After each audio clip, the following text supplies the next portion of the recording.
Bismillahirrahmanirrahim. Assalamualaikum warahmatullahi wabarakatuh.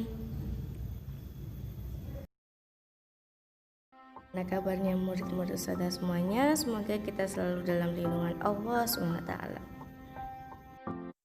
Sebelum kita memulai pembelajaran ini, mari kita berdoa bersama-sama. Isti'da dan ista'dana du'aan hayya nad'u. A'udzu billahi minasyaitonir rajim. Bismillahirrahmanirrahim. Raditu billahi rabba wa bil islami dina wa bi Muhammadin sallallahu alaihi wasallam nabiyya. Rabbi zidni ilma warzuqni fahma. Amin ya rabbal alamin. Anak-anak sudah siap pembelajaran hari ini? Disiapkan ya buku PAI-nya. Sudah siap? Nah, sekali ini kita akan belajar tentang kisah Nabi Lut alaihi salam. Sudah tahu ceritanya seperti apa? Nah, sebelum kita memulai pembelajaran hari ini, Ustazah mau menyampaikan tujuan dari pembelajaran hari ini adalah yang pertama, meyakini kebenaran kisah Nabi Lut alaihissalam. Yang kedua, yaitu memahami kisah teladan Nabi Lut alaihissalam ya. Disimak baik-baik ya ceritanya. Oke. Kisah Nabi Lut alaihissalam dan kaum Sodom. Kisah ini disebutkan beberapa kali dalam Al-Quran, salah satunya dalam surat Hud ayat 77 hingga 83. Diceritakan bahwa Nabi Lut alaihi salam diperintahkan oleh Allah Subhanahu wa taala untuk berdakwah kepada kaum Sodom yang telah melakukan penyimpangan besar. Mereka memilih pasangan dari sesama jenisnya, bahkan dengan berani menantang Nabi Lut untuk menurunkan azab Allah Subhanahu wa taala. Nabi Lut alaihi salam tinggal di sebuah kota bernama Sodom yang terletak di negeri Al-Gaur, dekat dengan bukit Baitul Maqdis. Penduduk kota ini atau kaum Sodom banyak yang menyimpang dari ajaran Allah. Buktinya masih terjadi perampokan atau penyamunan. Selama tinggal di kota Sodom, Nabi Lut berdakwah kepada kaumnya dengan santun. Namun sikap kaumnya justru berkebalikan. Mereka mendustakan ajaran Nabi Lut dan tidak menghiraukan perkataannya. Wahai kaumku, mengapa kalian tidak bertakwa? Sesungguhnya aku adalah seorang rasul kepercayaan yang diutus kepadamu. Bertakwalah kepada Allah dan taatlah kepadaku. Shh, bicara apa sih dia? Entahlah, wahai saudaraku, aku bosan sekali mendengar Lut mengoceh tentang keimanannya itu. Mereka terus saja mengobrol seolah-olah tidak mendengar perkataan Nabi Lut. Wahai kaumku, aku sekali-kali tidak minta upah kepadamu atas ajakan mulia ini. Jadi, engkau kemari minta upah kepada kami? Ini, ambillah. Kebetulan aku punya banyak uang dari hasil rampasan para musafir. Astaghfirullahaladzim. Sesungguhnya, mengambil hak orang lain adalah perbuatan yang zalim. Wahai kaumku, segera bertaubatlah kalian. Kemudian, Nabi Lut meninggalkan tempat itu dengan perasaan hancur. Tidak sekali dua kali mereka bersikap buruk kepada Nabi Lut. Namun Nabi Lut tidak putus asa. Beliau terus berdoa kepada Allah agar Allah membukakan pintu hati kaumnya yang telah menyimpang. Allah Subhanahu wa taala telah menciptakan manusia secara berpasang-pasangan. Laki-laki berpasangan dengan perempuan, begitu juga sebaliknya. Namun kondisi berbeda terjadi pada kaum Sodom. Para laki-laki dengan bangga memilih pasangan mereka dari jenisnya dan meninggalkan istri-istri mereka. Wahai kaumku, mengapa kamu mendatangi sesama lelaki di antara manusia, dan kamu tinggalkan istri-istri yang dijadikan oleh Allah untukmu? Bahkan kamu adalah orang-orang yang melampaui batas. Wahai Lut, mengapa engkau selalu ikut campur dalam urusan kami? Urus saja urusanmu sendiri. Jangan menghalang-halangi kami. Kali ini Nabi Lut sangat geram melihat kelakuan kaumnya. Namun beliau mencoba menahan amarahnya. Sesungguhnya, kamu benar-benar telah melakukan perbuatan yang amat keji, yang belum pernah dikerjakan oleh seorang pun dari umat-umat sebelum kamu. Hai Lut, sesungguhnya jika kamu tidak berhenti, benar-benar kamu termasuk orang-orang yang diusir. Sesungguhnya aku sangat benci kepada perbuatanmu. Atas izin Allah, aku tidak akan semudah itu menyerah.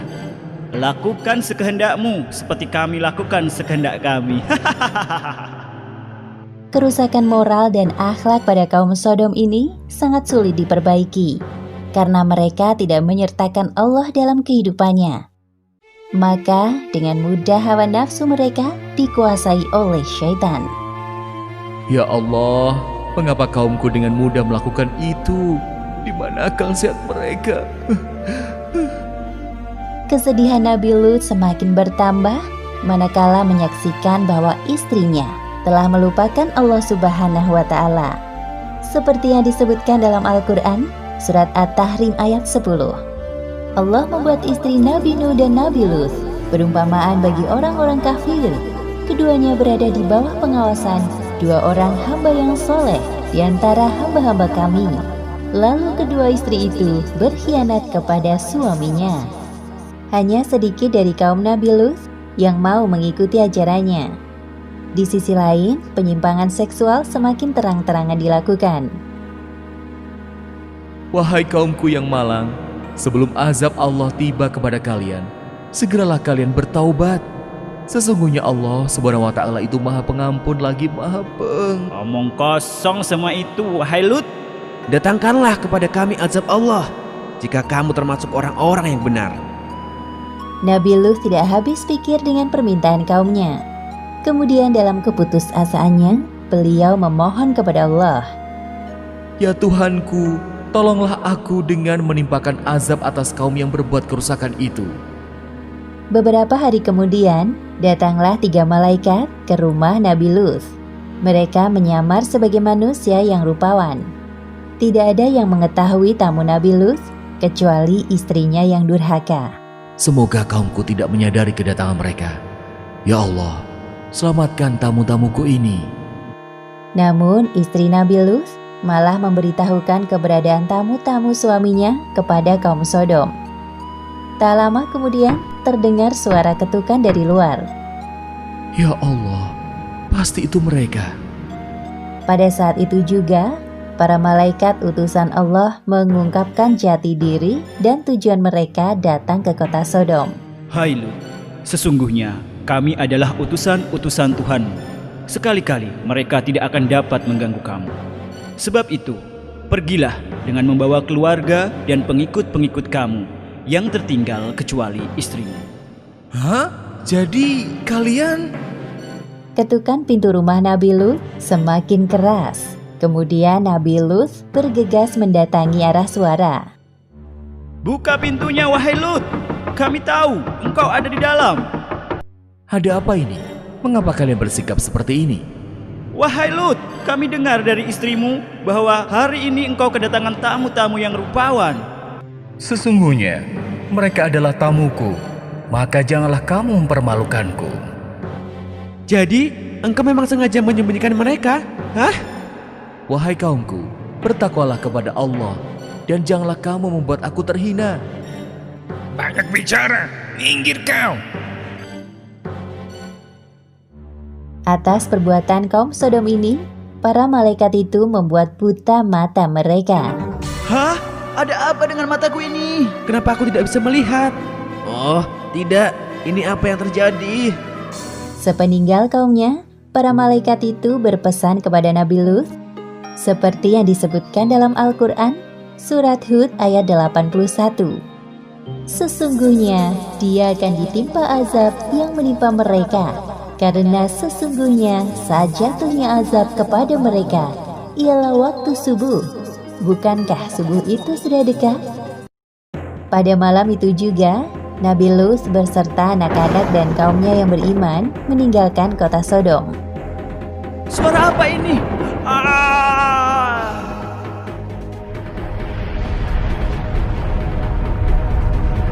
Akhirnya azab yang mereka tunggu-tunggu datang. Seperti yang disebutkan dalam Al-Quran, Surat Hud ayat 82.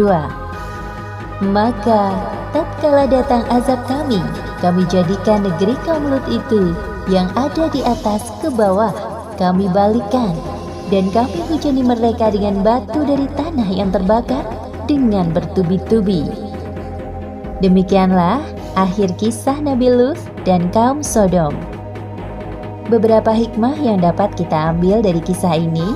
Pertama, kegigihan Nabi Lut dalam berdakwah kepada kaum Sodom patut kita jadikan teladan. Kedua, tidak sepantasnya kita menantang Allah dengan menurunkan azab. Dan ketiga, hendaknya kita menjaga diri agar tidak terjerumus dalam penyimpangan seksual. Wallahu a'lam bishawab. Cukup sekian dari Ustazah mohon maaf apabila ada kesalahan. Kurang lebihnya, wassalamualaikum warahmatullahi wabarakatuh.